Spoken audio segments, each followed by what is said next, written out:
اور ضروری اعلان یہ سماعت فرمائے کہ ہر سال کی طرح ہماری اس مسجد میں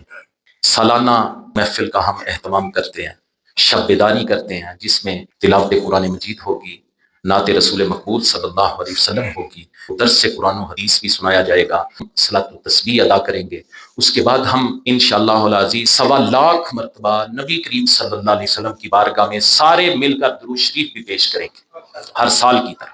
ذکر اذکار بھی کیا جائے گا، اللہ کی بارگاہ میں ہم مناجات بھی کریں گے، پھر سارے مل کے آخر میں ہم قبرستان میں جا کے حضور کریم صلی اللہ علیہ وسلم کی اس سنت پر بھی عمل کریں گے۔ اس سے پہلے انشاءاللہ العزیز آپ سب احباب کے لیے یہاں سحری کا اہتمام کیا جائے گا، آپ کو اچھا کھانا کھلایا جائے گا۔ کوشش کریں سارے بالغ احباب جتنے بھی ہیں وہ روزہ رکھیں اور اپنی مسجد میں مل کے بیٹھ کے سارے روزہ رکھیں۔ خود بھی آئیے گا اور اپنے احباب کو بھی دعوت دیجیے گا اس سالانہ شب بیداری کے پروگرام۔